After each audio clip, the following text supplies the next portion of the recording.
Усе казалі, што яна касмічная, і вось, я распавяду вам усё. Што з намі не так?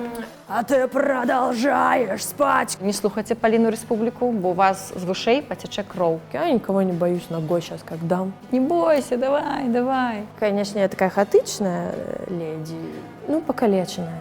Гэта незвычайна. Не, у меня просто проблемы с тваром. Сядзі, цярпі, ён цябе знойдзе. Вось час, вось колькі мы тут уже з вами просидели уже. Мне уже трэба побегчы, я там что-нибудь зраблю. Вы падпісаны ў інстаграме грустная певіца праз хэштэг.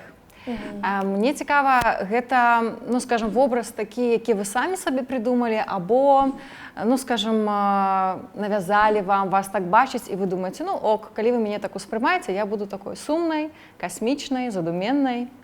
Не, у меня просто проблемы с тваром. Мне увесь час все кажуць, ну, вось вы нават зараз, я прыйшла, такі пасмяхайся. А чаму ты такая сумная? А я просто нарадзілася з такім тварам. І ўсё. І таму я вырашыла, што так падпішу, мяне не будзе ніхто запытваць. Такое пытанне. Чаму ты такая сумная? Але песні таксама, да, збольшага такія лірычныя, задуменныя. І вы крыўдыцеся на тое, што вас называюць на X-Factor, напрыклад, вас весь час называлі незвычайная, касмічная. Гэта прыемна ці гэта надакучвае? На этом проекте мне все говорят, что я космическая девочка. Возможно, это мои точки. Или вот эти бусы. Гэта было шоу, і там ва ўсіх былі свае ролі, і гэта была моя такая кодавая назва, я не ведаю, вось яны мяне так усе называлі. Ну, нормально, я не ведаю. А ў адной з першых праграм ви сказали, що називаєте себе істеричкою? Поліна, це правда, що ви свої пісні називаєте істеричками? Не, я себе так называю. А в чому ця істерика? Оце істерика? Ну, я могу истерику, просто я захворела. Ви чудна така мені. Чудна. Чудна. Я вийшла, а яны мне кажуць, покажи істерику. Ну, типа, что? Не, я просто могу, я, звычайна, калі спяваю, я там люблю памерці некалькі разоў падчас песні. Ну, а там я не могла, и я им сказала, что не буду. Ну, я вас забытала уже, я бачу. Ну, карацей, все нормально. Я паглядзела некалькі выступаў вашых жывых, напрыклад, Мулін Ружы, і бачна, як вы вельмі хвалюецеся. Таке враження, що вас так шмат.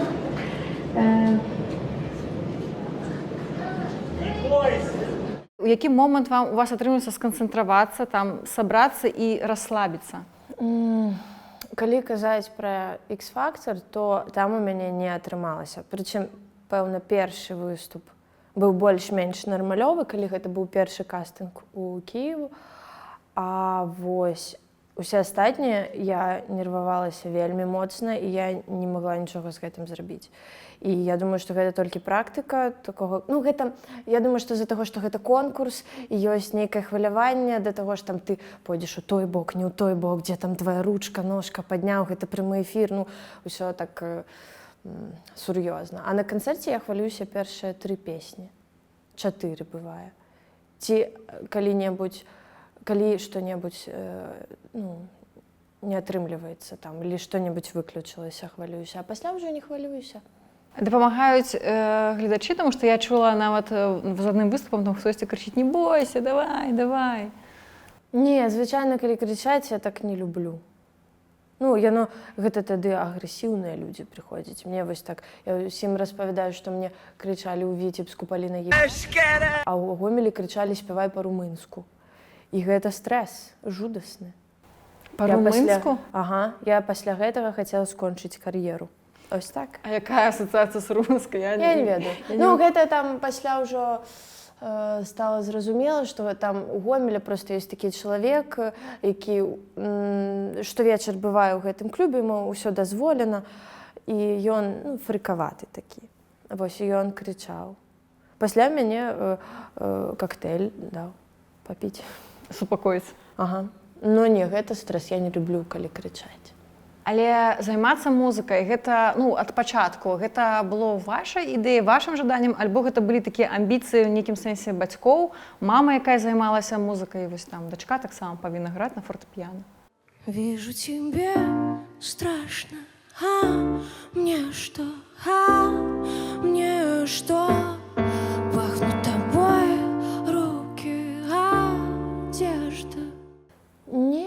просто... Ну, так, я думаю, что мне хотели даць музычную адукацыю, тому што моя маці, яе сястра, яны мелі гэтую адукацыю, і для іх гэта было нармалёва, каб дзіця чым-небудзь яшчэ займалася. Ну, вось, і гэта проста была такая школа, якая была побач з бабуляй і дзядуляй, мяне туды аддалі. А пасля ўжо яно само так пашло-паехала. У якім ты класе ўпершыню захацела кінуць музыкалку? Я не хацела, мне пашчасціла, у мяне была самы шыкоўны настаўнік, які ў мяне быў за жыццё. Гэта моя настаўніца па фартэпіяна. Не, канешне, былі моманты, калі там мне патрэбна разбіраць там нейкую буйную форму, напрыклад, і тады там я і плакала, я увесь час маці мне спявала такую песню «Музыка нас связала», я такая «Мать, твою мать, не хочу».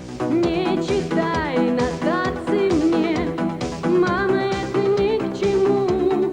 Ты ў адным з інтэрв'ю прыгадвала, што прыкладна з 13 год ты дапамагала бацькам, я так разумею, з братамі, хадзіла дзесьці з ім на вуліцу, і ў цябе 2 браты, і людзі казалі, думалі, што гэта твае дзеці. Так, мне было нават за 11 год. Было вельмі шмат такога, тады яшчэ, мне падаецца, толькі пайшлі такія навіны пра вось дзяўчат, якія нарадзілі там у 13, і ў мяне гэта лялька ў кенгуру, я іду, мне 12, і з рэстарацыі нейкай выбежала пара такая, скажыце, гэта ваш? Я кажу, мой брат. У цябе ёсць ўражанне, што ў цябе не было часткі дзяцінства, таму што, ведаеш, ты шмат часу павінна была там дапамагаць з братамі. Як гэта адбывалася? Я думаю, што ёсць, безумоўна, і гэта цяжкавата, аднак, у прынцыпе, мне ў жыцці гэта падарыла такую штуку. З аднаго боку, мне падаецца, што я з-за гэтага магу так крыху паехаць розумам, аднак у мяне няма часу, ніколі у мяне няма часу. У мяне яго ніколі не было. У мяне вось была школа, браты, і зараз я не магу сядзець, то бок я, в прынцыпе, зараз нікому нічога не павінна наогул, аднак мне вось час, вось колькі мы тут ужо з вамі прасядзелі, мне ўжо трэба пабегчы, я там што-небудзь зраблю. Канешне, я такая хаатычная ледзі, і, звычайна, не ўсё, што я хачу зрабіць, я раблю. Аднак, вось, бывае часам нават і непрыемна таго, што я не магу расслабіцца. Потому што мне ўвесь час кудысьці ён сыходзіць, а я тут сяжу, трэба штосьці зрабіць, а то ён зараз кончыцца. Пакалечаная. Што ж зробіш? Бацькі цябе часта хвалілі? Ці было гэта ўвогуле прынята хваліць? Так, нармальна. У нас з імі блізкія такія сяброўскія адносіны. Толькі зараз у папы нейкая там тэма, ён кажа, што ён не будзе хадзіць на мае канцэрты, пакуль там не будзе 1000 людзей. І што я мушу выступаць на беларускім тэлебачанні. Што ты адказваеш на гэта? Я ўжо перайшла на ты, я прашу прощення. Я кажу, окей, заўтра. А была у вас такая размова, што, палійная музыка, гэта, канешне, цудоўна, ўсё рамантычна, вельмі міла, але трэба брацца за галаву. У тым сэнсе, што музыка рэдка, мала каму ў гэтай краіне, у Беларусі прыносіць як бы грошай, і нейкі час можна, канешне, займацца, але ці гэта ўсё сур'ёзна? Што ў Беларусі каму прыносіць грошы? Давайте з гэтага пачнем. Я думаю, што... я проста з дзяцінства была такі адказны, нармалёвы чалавек, і з-за гэтага у мяне ніколі не было такіх размоваў з бацькамі. Бабуля моя, бывала, перажывала. І зараз я думаю, што у яе, перад ёй у мяне была больш такая адказнасць, таму што яна, напрыклад, аплачвала маю адукацыю, і ці, напрыклад, там курсы нейкія па ангельскай мове. Аднак мне падаецца, што зараз яна бачыць, што гэта ўсё было карысна і нармальна. Ты раней казала, што цябе як бы не цікавіць шоу на тэлебачанні, але летась, у 18 годзе, раптоўна адбыўся X-фактар. Раскажы, як прыйшла гэта ідэя, чаму ты адважылася на гэта, бо, напэўна, гэта было няпроста?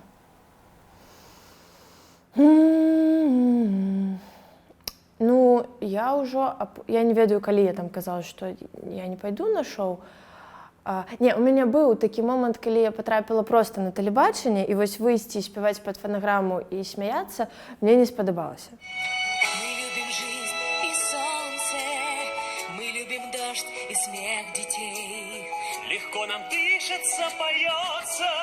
Ну і тады я сказала, што я на тэлебачанне не пайду, а конкурс гэта ў прынцыпе гэта цікава. Адзінае, што не так было шмат конкурсаў, дзе ты можаш пайти з аўтарскім матэрыялам. Вось, а X-Factor наогул так вельмі, як то сказаць, чудова падвярнуўся, таму што мяне туды пазвалі, мне не патрэбна было праходзіць кастынгі, і гэта ўсё вельмі класна супала з тым, што ў мяне было 3 канцэрты ва ўкраіне, я туды паехала, у мяне быў дакладны час, калі я выйду, выступлю і адразу ж пападу ў тэлевізар.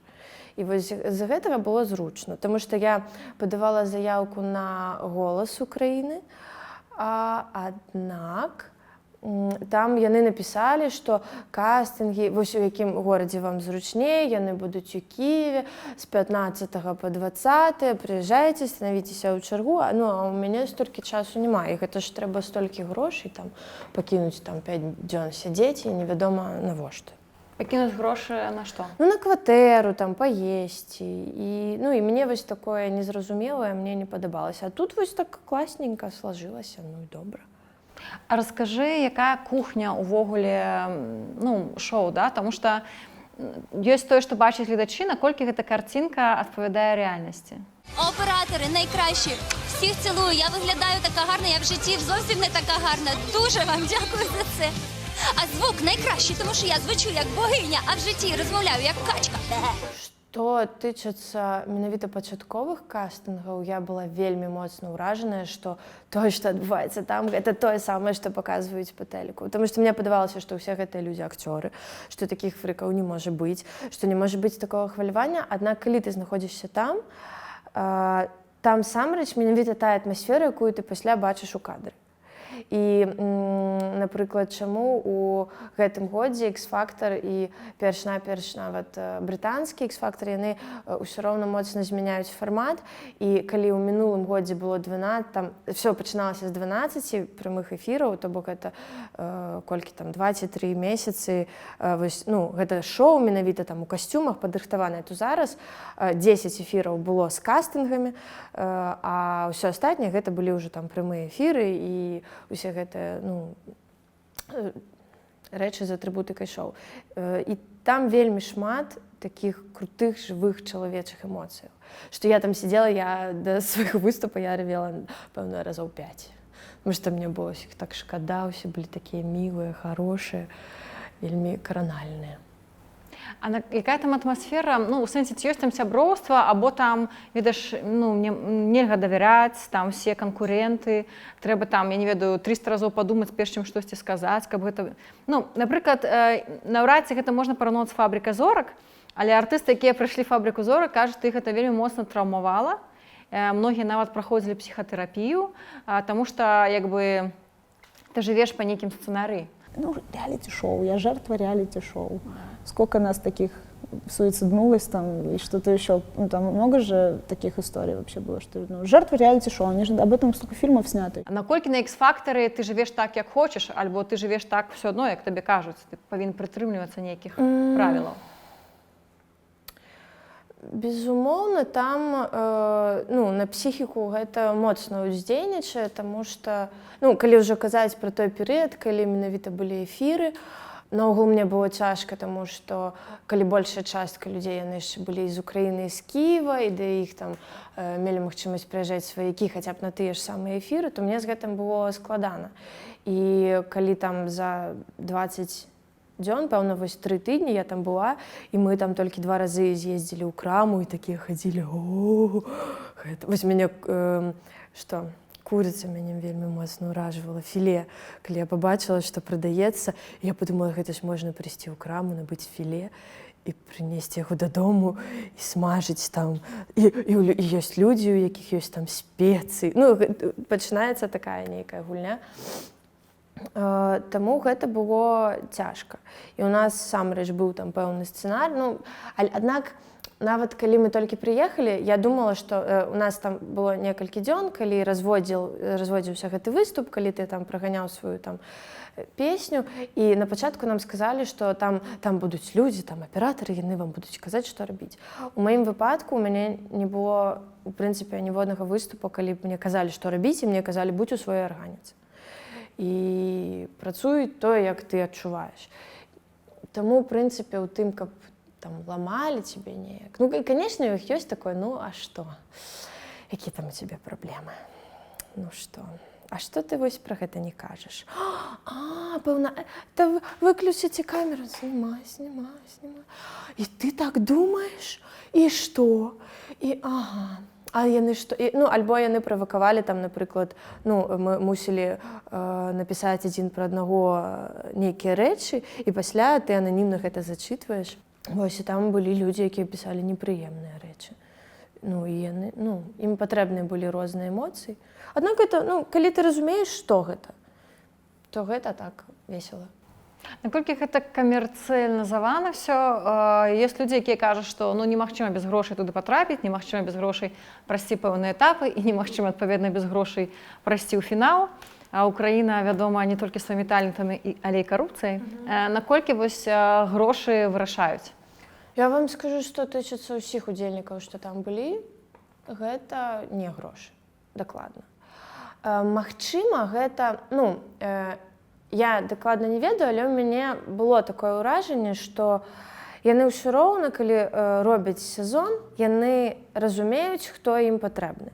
Там ёсць чалавечы фактар таго, там, каго абірае журы, і, напрыклад, там былі людзі, якія там, ну, пад пытаннем патрапілі ў шоу. Вось. Аднак, я думаю, ты проста, ну, былі вельмі класныя выканаўцы, якія проста не падыходзілі на ролю таго ці іншага, ну, героя гэтага шоу. То бок я была касмічная, мне патрэбна было гэтаму адпавядаць. І я падышла ў гэтым годзе да гэтага амплуа. Таму што, ну, што тычыцца вакалістаў, якія там былі на кастынгу, там было вельмі шмат крутых. Вось. Альбо, ну, проста там камунікатыўных таксама былі нейкія там вось блогеры такія дзяўчаты, якія там, ну, вось, як і Лера Яскевіч, напрыклад, і ўсё роўна там у яе там вельмі шмат гэтых прасмотраў зараз. Ну, яна не прыйшла там далей, таму што, можа, якім-небудзь там яна параметрам не падыходзіла. If you love me, why did you leave me? Take my body, take my body. Таму я думаю, што гэта... Але гэта шоу наогул не пра музыку. І гэта шоу і пра адносіны, і пра гісторыі чалавечыя, як хто з гэтымі гісторыямі неяк так. Чаму ты сказала, выжывае. што гэта больш караоке-шоу? Ну, таму што там спяваюць песні. Мне быў незразумелы падбор матэрыялу наогул, як шмат для каго. И все со мной, и снова седая ночь, и только ей доверяю я. Знаешь, седая ночь, ты все мои тайны. Таму што ну, нават не з актуальнай музыкі. І, ну, напрыклад, «Голас краіны», як мне падаецца, гэта шоу больш музычнае, таму што яны не робяць шоу, аднак яны робяць цікавую музычную апрацоўку.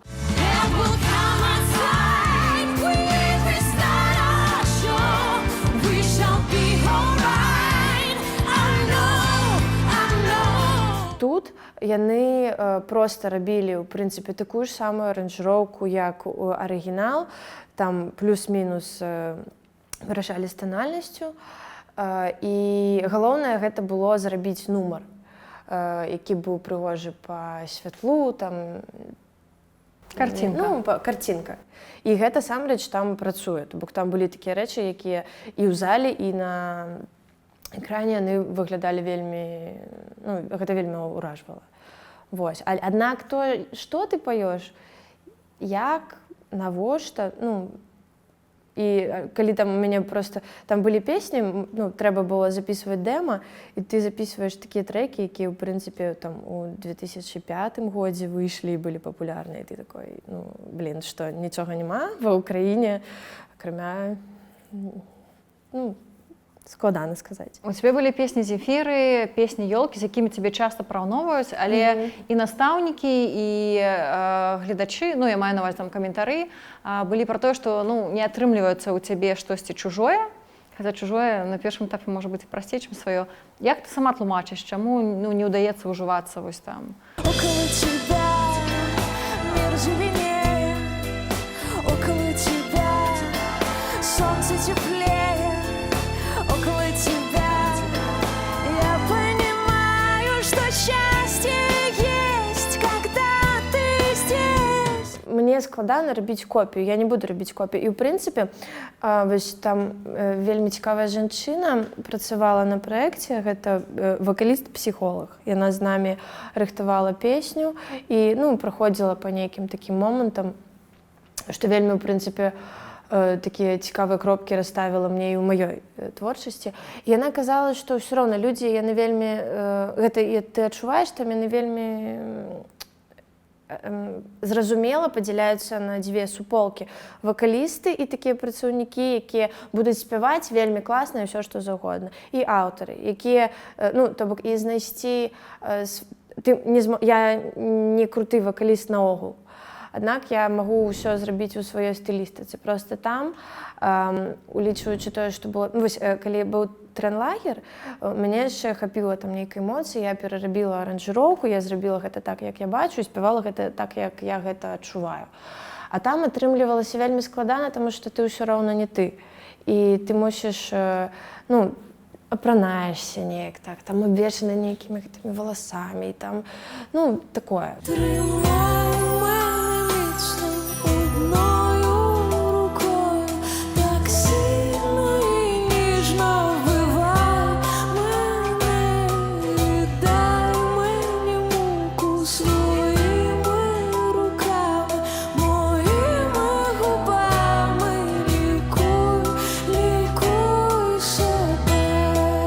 Першыя, пэўна, 2 эфіры, гэта быў дзіўны досвед. А далей ужо было так, ось так. Твой настаўнік, Олег Віннік, не ты ж яго абрала, так? Так склаўся лёс. Як з ім было працаваць? Ён такі, скажем, вядомы ва ўкраіне, і калі хтосьці глядзіць украінскі ютуб, то і для беларусаў вядомы, я не ведаю, герой, персанаж, секс-сімвал з аднаго боку, з іншага боку шмат хто з яго смеецца. Заслуженный оргазм Украины Олег Винник! Привет, Одесса! Здравствуйте, мои хорошие! Здравствуйте, ручки не вижу! Спасибо, спасибо! Я люблю себя! Які у вас былі адносіны? Ён вельмі круты артыст і адэкватны чалавек. Безумоўна, калі я не думала, што я дайду да гэтых эфіраў, тады паеду, буду мець нейкія стасункі з Олегам Віннікам і усялякае такое. І нават мне было падчас апошняга этапу у трэнлагеры, мне было непрыемна, калі ён так выйшаў на сцэну, мне падалося, што ён вельмі такі фамільярны, там нешта там нас абняў, так, мне такое не падабаецца. За ручку, можна вас? Дякую вам величезно. Аднак, калі гэта ўсё скончылася, мы выйшлі, да яго падышла армія жанчын з такім букетам ананасам і ў цішотках з яго выявай. І ён там з імі паразмаўляў, а пасля ён падышоў да дзяўчат, якія не прыйшлі, і пачаў ім даваць нейкія вельмі карысныя думкі, і нават там адной ён сказаў, што паслухай, у цябе вельмі цікавая знешнасць, цікавы голас, ты можаш паспрабаваць прайсці кастынг у вось такі тэатр, напрыклад, ён зараз якраз там такое адбываецца, а ты рабі вот так і так. Понимаете, для каждого артиста очень важно найти свою аудиторию. Это прекрасно! Это замечательно. Я в шоке! А коли будуть фотографії? Не хвалюйся, і все будзе добра, і гэта было вельмі дзіўна, таму што я не думала, што ён так падыдзе і будзе размаўляць там. І ён апынуўся вельмі адэкватны чалавек, які зразумеў сваю аўдыторыю, як з ёй працаваць, і пры ўсім пры гэтым ён вельмі з павагай ставіцца да сваёй аўдыторыі. Безумоўна, яна фрыкаватая. І нават калі вось мы Ты гэта адчуваеш, таму што ў яго вельмі шмат вось гэтых суполак. Нам там увесь час прывозілі кветкі, якія ад там суполка Олега Вінніка з Міргарада там умоўна, і вось яны падарылі нам ружы, і мы мусілі запісаць прывітанне суполкі Олега Вінніка з гэтага горада. І ну, ці было вельмі шмат паведамленняў у Viber. Напішыце, калі ласка, свайму настаўніку, дасі мне яго нумар, калі ласка, перадайце яму, мне вельмі патрэбна з ім звязацца. Ну, вось гэта было так вельмі дзіўна. Вось. А гэта мае шанувальніцы. Я не называю іх фанаткамі, гэта мае шанувальніцы. І ён так працуе, і ён адэкватны. Это класна. Што самае галоўнае ты вынесла з X-фактора? Я очень благодарна за людей, которых я здесь встретила, и за все, что со мной здесь происходило. Это было незабываемо, правда. Пастаяць на той сцэне гэта было вельмі крута. Таму што такога ўзроўня тэлебачання у нас не будзе бліжэйшым, я думаю, што 15-20 год, таму што гэта... Ну, ты стаіш там, і ты разумееш, што ты стаіш, і пад табой $1 000 000.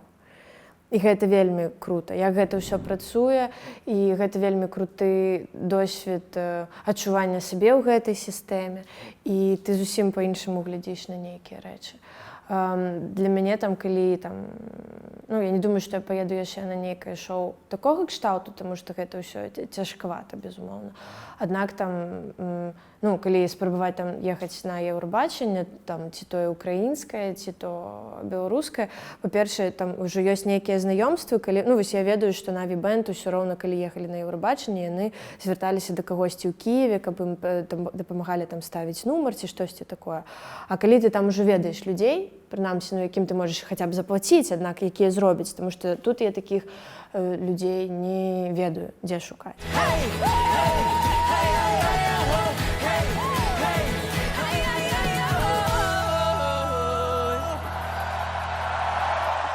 Вось гэта, ну, гэта вельмі карысна. І нават, ну, зараз СТБ украінскі робіць, ну, нацадбор на Еўрабачанне украінскае, і я там знаёмая з усімі журналістамі, там, ну, ёсць знаёмствы, пэўна, і гэта, ну, вельмі цікава.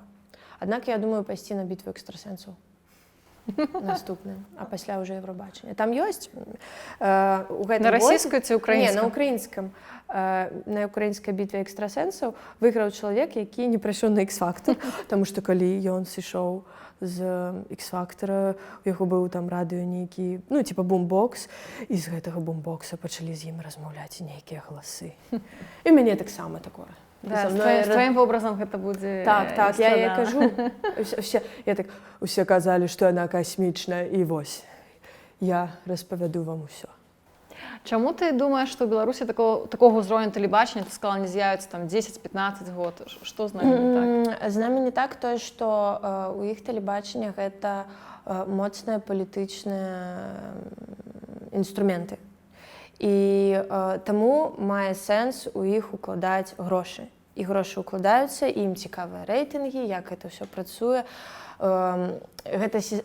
Наогул украінцы яны ўсё роўна такія больш падвіжныя і рухомыя ў тым, што, ну, каб рабіць нейкія змены. Тут нават зараз там іх ёсць тэлебачанне, яны ўвесь час там робяць нейкую там рэканструкцыю, кагосьці звальняюць, там змяняюць фарматы праекты, і ўсё гэта робяць вельмі лёгка, вельмі хутка. І, ну, там ёсць сэнс укладаць у гэта грошы. Да таго ж, там, з-за таго, што апошнія 20 год у іх была такая сітуацыя там на медыарынке, і, як гэта сказаць, ну, я вось чытала такі артыкул у расійскі партал такі ёсць, Афіша, і там яны пісалі, ну, яны пісалі, чаму у украінскай поп-музыцы ўсё значна лепей, чым у расійскай. І зараз толькі у рэп там нейкай культуры Расія там крыху лепей там наперадзе, і гэта штосьці цікавае, а ўся вось там гэтая папса, а ва ўкраіне ўсё роўна ёсць такія артысты, якія, ну, сусветна цікавыя, і гэта, ну, ў прынцыпе, вельмі цікавая музыка.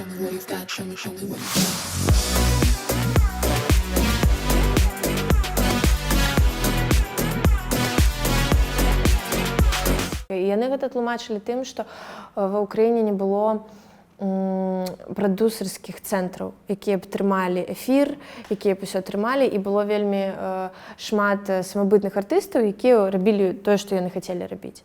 І з-за гэтага там і ўзровень і тэлебачання, і вось гэтай усёй культуры, ён больш свабодны і з-за гэтага больш цікавы.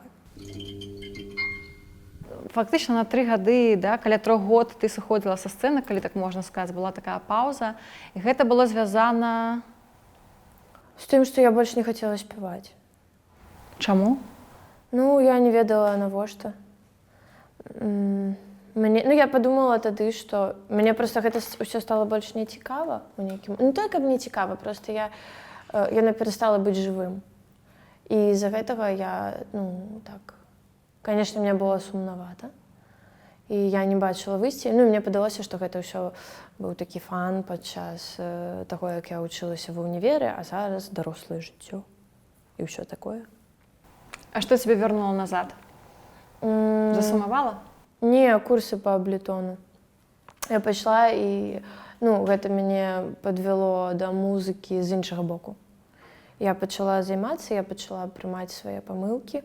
І мне было цяжкавата, канечне, 1,5 гады, і зараз мне, ў прынцыпе, я граю адна, і мне так бывае сумненька. Аднак, зараз я разумею, што ў мяне больш сур'ёзныя стасункі з музыкай, чым тады. У гэты час ты нарадзіла дзіця, сына? Ой,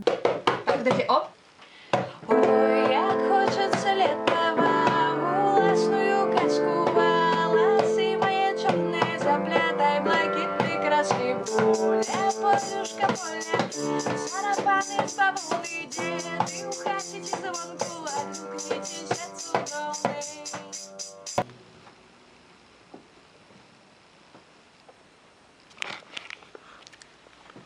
Паліна, опасно. А гэта правда, што называецца Паліна? Ага. Чаму? Як так выйшла? Просто мяне ўсе называюць Паліна. Ніхто ж мяне не называе мама. І ён так называе. Ты не спрабавала яму патлумачыць, што А яму тлумачыш, гэта проста дзіўна, для дзіцяці, якому наогул увесь гэты свет яшчэ такі новы. І, насамрэч, калі ўсе кажуць Паліна, Паліна, Паліна, Паліна, а ў яго ж, мае браты яго такія корішы. І Паліна, Паліна, што ён будзе называць мяне мама. Он бывае, калі так, яму патрэбна неяк так подлізацца. Когда я был маленький, я был у тебя в животике. Дай мне, пожалуйста, свой телефон. Ось, такія ў яго ёсць. Ён разумее, што гэта працуе. Аднак так яму незручна. Можа, і мне будзе нармальна пасля. Буду адчуваць сябе маладзейшай, што ли. Як у цябе атрымліваецца сумяшчаць? Таму што ты кажаш, што ты ў Кіеве была фактычна 3 тыдні, з кім быў сын, і астатнія там гастролі, выступы. Ён быў тут, яму было тут нармальна. Я ж кажу, нават і мне дадому яго цяжка завесці. Ён там 2 дні са мной пажыве, а пасля такой, ўсё, я к Свеце пайшоў. Света — гэта бабуля яго. Вось, таму што там весела, а што бацькі? Калі там паесці патрэбна, то тады патрэбныя бацькі там. А далей там яшчэ ты Wi-Fi каб аплаціў, а ўсё астатняе, навошта ты патрэбны радзіцель. І гэта, мне падаецца, што гэта правільна, таму што тады, калі такая гіперактыўная бяспека, увага да дзіцяці, ён пасля вельмі такі ў свеце, яму цяжкавата падаецца. А так вось мы нядаўна з ім шлі, я кажу, хадзем хутчэй, а ён такі, я никого не боюсь, ногой сейчас как дам. И все, дык яму ж 3, а я боюсь, а ён не боится. Таму што такі ўжо самастойны. Як ён успрымае твою музыку? Яму не падабаецца, калі я граю. Аднак вось нядаўна, 2 тыдні таму, ён першы раз, пэўна, быў на маім канцэрце. І ён вельмі дзіўна сабе павёў. Я не думала, што ён такі чалавек. Ён, у прынцыпе, так, калі новыя людзі нейкія, ён так перажывае, такі типа сціплы хлопчык. А тут ён кажа мне, слухай, ён сидзеў у грымёрцы, а пасля, калі ўсё скончылася, і там быў біс, я захожу, і ён такі, я хочу з табой паглядзець. Я думала, што ён выгляне, а ён такі пайшоў са мной за руку і стаяў. Пасля пакланіўся. А на другім канцэрце мы не маглі яго зняць са сцэны. І ён такі ўсё, яшчэ пачаўся канцэрт, ён там вячэраў, і пасля ён прыходзіць, там 10 песень на трэці, адразу ж забегае, такі раз мяне абняў за ногі, я кажу, мальчик, ідзі адсюль. Вось, і ён там пасля ўвесь час там, ну, ўсё увагу да сябе прыцягваў. Мы падарылі шмат чаго за гэты вечар. Таму ён сказаў, што я ўжо заўсёды буду з табой хадзіць на канцэрты, но толькі ты тады не будзеш з'язджаць. Вось. Ён сумуе, калі ты з'язджаеш, так? Ну, я думаю, што, пэўна, ёсць такое. Ну, як... Вось мая маці з'язджала, калі я была маленькая, і гэта адчувалася, там, напрыклад, калі там увечары ты хочаш легчы.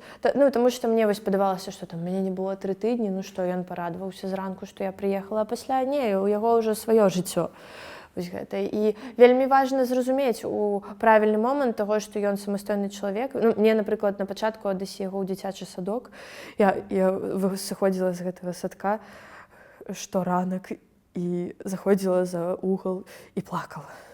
Што ж гэта за жанчыны з ім засталіся, яны ж там вось такія раз такія. А пасля ты разумееш, што гэта ты крэйзі, што з імі ўсё нармальна, з ім усё нармалёва, і што вам, нават калі мы там больш за тыдзень ужо сядзім дома, я разумею, што і ён стомлены ад мяне, ну і мне цяжка. Вось, таму... Ён размаўляе па-руску. Вы выхоўваеце яго па-руску? Так, ён толькі нядаўна пачаў размаўляць наогул.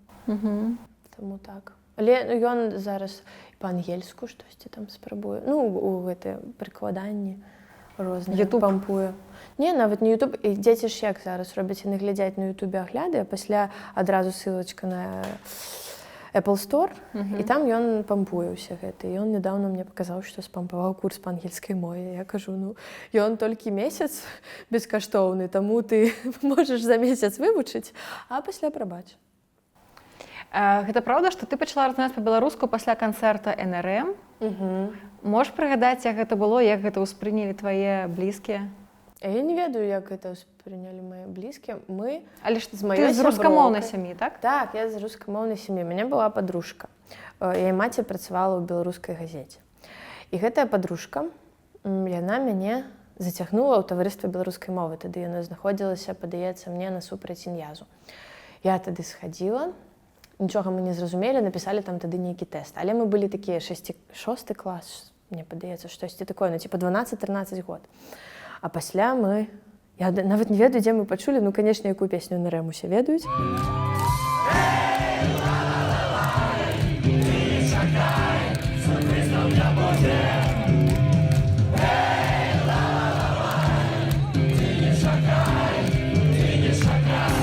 Мы яе ведалі, і мы пайшлі на канцэрт. Пэўна, я думаю, што з-за таго, што маці там працавала, і былі нейкія квіткі, мы туды пайшлі. І мы ведалі толькі песню пра 3 чарапах. Увесь час сядзелі, не маглі зразумець, дзе песня пра 3 чарапахі, што, пэўна, яе не спяваюць. Вось, а пасля... Ну, я вось вельмі добра памятаю ўражанне таго, што я ўпершыню пачула жывую мову. Не тая мова, на якой размаўляюць дзяўчаткі пасля там педагагічнага універсітэта, якую выкладаюць, ну, на... Дзе там, пары ці як гэта? Школа? Ну, ў школе, на уроках. А вось гэта была жывая мова. І я нават не ведаю, ну, як гэта пабачыць, я не ведаю. Пэўна, нейкую кветку такую дзіўную, трапічную, што яна, типа, не намалёваная, і яна не штучная нейкая, яна жывая. Вось тады для мяне я ў першы раз пачула мову. Гэта было вельмі сур'ёзнае такое ўражанне. Ну, а пасля там уже неяк закруцілася. Я нават і не памятаю як. Аднак... Ты казала, што пасля сітуацыі, пасля анексіі Крыма табе было цяжкавата размаўляць па-руску. Чаму? Гэта было ў інтэрв'ю адным, я вычытала. Я такога не казала мне. Ну, мне цяжка патлумачыць, тому што мне падаецца, што я такога не казала. Ну, ты ўвогуле цікавішся палітыкай, тым, што адбываецца, наколькі там цябе гэта закранала, тому што, ну, песні ў цябе збольшага, да, такія, ну, жыццёвыя, я б не сказала, што ёсць такая грамадзянская, там, змагарская некая лірка, так? Але наколькі ты вось там сачыла за тым, што адбываецца, наколькі на цябе это ўплывала? Я разумею, што, ну, як і ўсе разумеюць, што гэта ўсё гульня, так? Гульня, на якую мы паўплываць моцна не можам. І мне вельмі крыўдна за тое, што музыкі і людзі творчасці, яны першыя пападаюць пад раздачу гэтую, так? Ёсць нейкія забароны за вельмі такія як это міралюбівыя нейкія выказванні. Аднак мяне вельмі моцна ўразіла, калі я вось зараз была ва ўкраіне, і па тэлебачанні паказвалі паседжанне рады, на якой вырашалі, ці ўводзіць ваеннае становішча ва ўкраіне, ці не. І вось паказваюць усё, што там адбываецца, як яны лаяцца, там такое гэтае галасаванне. І падчас гэтага ў студыі сядзіць вядучая і нейкі эксперт. Яны гэта крыху каментуюць. І вось гэтыя людзі, яны там паразмаўлялі. І калі я так гляжу, я разумею, што ўсе вельмі моцна разгублены, в прынцыпе, і самі ўкраінцы, і я, і мы не разумеем, што гэта значыць, ці як гэта будзе. А там же вельмі шмат розных умоваў, і ёсць такая трывога. І калі гэтае паседжанне скончылася, што мяне вельмі моцна ўразіла, тое, што гэтая самая вядучая, яна кажа, канешне, нічога не зразумела. Што ж яны там такое сказалі, што яны за цырк устроілі. І проста, паважаныя гледачы, я кажу вам, не панікуйце і старайцеся зразумець тое, што гэтая паніка можа быць каму-небудзь выгадная. І мяне так уразіла тое, што там стаяў прэзідэнт, а гэта вядучая. І яна кажа, будзьце адэкватнымі, спакойнымі і глядзіце на гэта ўсё не без панікі, без нейкіх залішніх эмоцый, таму што гэта можа быць камусьці выгадна. І мне гэта вельмі спадабалася, канешне, тое, што у іх ёсць такая свабода, таго, што вядучая можа пракаментаваць прэзідэнта, і таго, што самрэч вельмі шмат гэтых рэчаў, яны нават, яны не той, каб не зразумела, яны нават не тлумачацца. І не ведаю, мне непрыемна, што яно так адбываецца, і што асабліва ва ўкраіне, та і ў Расіі ёсць вельмі шмат гэтых момантаў таго, што ты штосьці кажаш, гэта пасля рэжуць, і ты выглядаеш ці негадзяем, ці наадварот ты там топіш за што-небудзь, хаця ты, ў прынцыпе, я думаю, што людзі, музыка, яны ўсё ж такі апантаная музыка, і ладно, не ведаю, не люблю просто я ўсё гэта. Апошнім часам я звярнула увагу, глядзела твой інстаграм, лайфы. У цябе ўсё больш песень па-руску, і на X-Factor ты збольшага размаўляла па-руску. Штосьці змяняецца? Чаму так адбываецца? Мова патрэбная дзеля таго, каб быць зразумелым. І калі я прыйшла і пачала даваць інтэрв'ю, мы запісалі 20 хвілінаў, яны сказалі, Паліна, вельмі класна, гэта пазіцыя, гэта ўсё вельмі добра, аднак большая частка нашай аўдыторыі не зразумее. І навошта мне быць незразумелай? І навошта тады моя прынцыповасць там нейкая? Таму я заспявала па-беларуску там, і дзякуем ім за гэта, таму што большасці там не пацверджвалі там песні, якія яны хацелі спяваць. Ластаўка ў небе лунала, праўду казала аб тым, дзе жывеш ты зараз, я не спрачалася ў вочы твае, закахалася на неба глядзеўшы. Аднак мне крыўдна за гэтыя все, калі кажуць там, ты там размаўляла, ты больш пішаш на гэтай мове, ты там з'ездзіла не туды, куды патрэбна. Людзі проста гэтыя не вельмі такія разумныя, мне падаецца. Але, правда, ты стала больш пісаць па-руску? Нет, я заўжды так пісала, просто, так сталася, што апошнія рэлізы, якія ў мяне былі, яны былі на расійскай мове. Аднак гэта тыя, якія вам заўважылі, таму што вам, можа, больш такія песні спадабаліся. Таму што, ў прынцыпе, на тыя 3 рэлізы, якія былі, у мяне ёсць 3 беларускамоўныя песні. Проста яны менш спадабаліся, і ўсе кажуць, што я пішу па-расейску. Аднак не.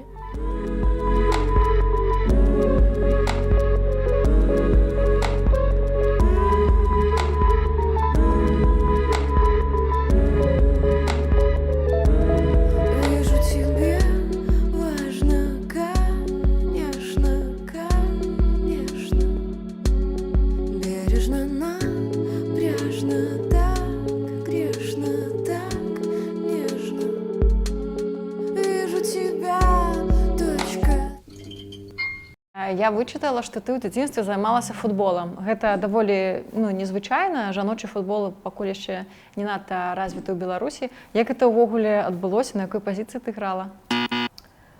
Мне захацелася, таму што я пайграла крыху на заняткі па фізкультуры, а пасля я паехала ў лагер, і там у мяне была сяброўка. І яна сказала, што яна займаецца футболам, што такое магчыма. Я падумала, што ой, мне так падабаецца, я хачу.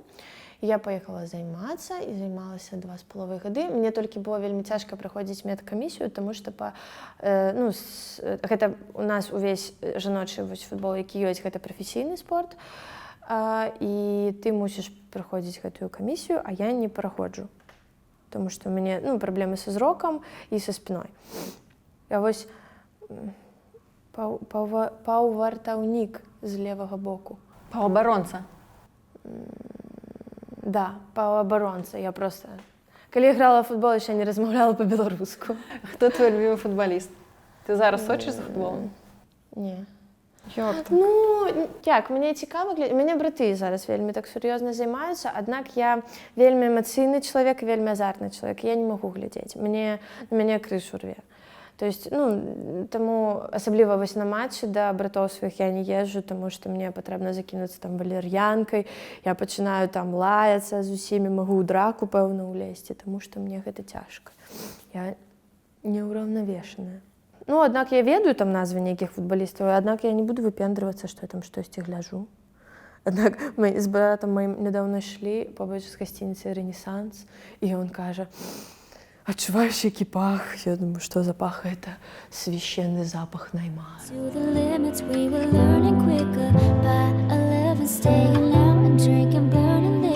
Гэта праўда, што ты заўсёды першая прапаноўвала стасункі хлопцу, калі ён тебе падабаўся, то ты магла без праблем падысці і сказаць: «Халлоу, ты мне падабаешся». Гэта незвычайна, таму што ізноў-такі все гэтыя штампы навязваюць, што ты павінна смиренна сядзець і чакаць, пакуль прыскача твой прынц. Сядзі, цярпі, ён цябе знойдзе. Адкуль у цябе была такая смеласць, можна сказаць? Мне гэта было арганічна, мне не было такіх штампаў. Я хацела і сказала: «Мама, я панк». Я была панк, хорошо. «Мама, я буду гуляць у футбол». Ну, хорошо. Ну, не было ў мяне такога, таму не ведаю. Ну, да таго ж, хаця я не скажу, што я такая ваяўнічая натура. Ну, напрыклад, таму што вось на гэтых трэніроўках дзяўчаты, яны вельмі моцна біліся. Вось я так ужо не білася. Чаму яны біліся? Ну, просто у іх былі нейкія там... Не маглі падзяліць нешта? Ну, штосьці не маглі, ну, там такое бывае, што былі вельмі нейкія такія агрэсіўныя дамачкі. Як ты думаеш, чаму так мала яркіх жанчын у музыцы беларускай? Ну, не ведаю, просто яшчэ не саспелі. Ну, пачынаюць з'яўляцца. У нас такія жанчыны, ну, не ў нас, ва ўкраіне вось нядаўна з'явілася першая, пэўна, жанчына, якую я бачыла крута чытае рэп, это Альона. Чуєш мій клич, біля мене сотні невідомих облич, біля мене світло, хоча зараз ніч, біля мене біт, знаєш, це моя річ, біля мене кач, біля мене близькі вогні, біля мене близькі мені, біля мене тиски магніт, біля мене всі, а ти ні, ти до мене йдеш, сяєш мільйоном пожеж, ти до мене хочеш, а вже ж, біля мене не існує меж, кожен це ціль, кожен це мішень, я своїм злом зриваю клішет. Вось гэта клёва, у нас не з'явілася. Ну, я хутка запишу рэп-альбом і стану самая папулярная спявачка у свеце. Будем чакаць. Ну. Як ты ставішся да крытыкі? Бо я чытала, збольшага цябе пазітыўна ўспрымаюць, але былі такія калісьці публікацыі, што не слухайце Паліну Рэспубліку, бо у вас з вышэй пацячэ кроў. Як ты гэта ўспрымаеш? Для мяне вось з вышэй пацячэ кроў, гэта сказаў Александр Богданов, які папа Бо. І вось гэта, канешне, тады мяне гэта рубанула. Мне было смешна, што вось 3 гады, пэўна, як ён гэта сказаў, мы з ім зрабілі нармальны канцэрт, нават планавалі рабіць прэзентацыю, аднак я перанесла, што ўсё неадназначна, і нават ён дазволіў мне ў сваім храме сваім гэтым смярдзячым голасам заспяваць нейкую там песню.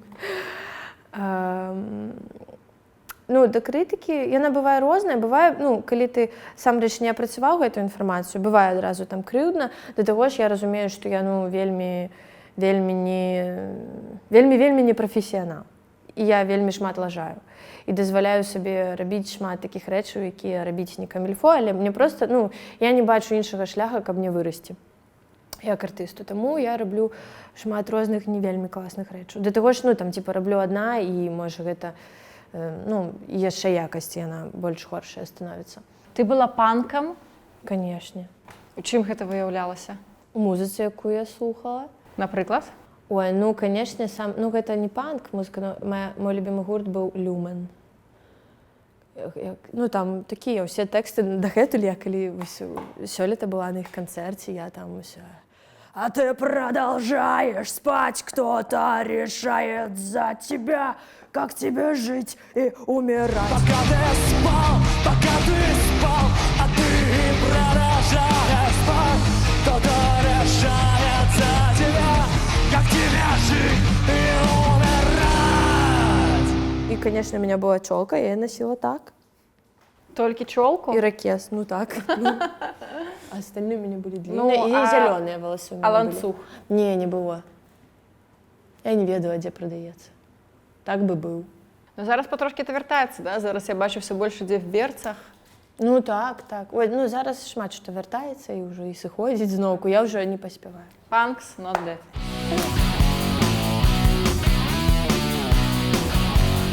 Ось мені розповідали сябри, які поїхали на пісні, що там одразу виходить продюсер і каже: На ТНТ, это так? Эй, вы думаете, что вы сюда приехали, вы тут... Давайте свои понты засунули, и все. Не выпендривайся, аккуратно. Кто будет больше всего выпендриваться, первый едет. И то бок там потрібно зрозуміти, що ти м'ясо, якое... Ну, усе будуть опрацьовувати, і ніхто не хоче просто так зробити тобі зорку і відпустити, щоб у світі було більше пригожих виконавців. Ніхто гэтага не хоче, ти нікому не потрібний.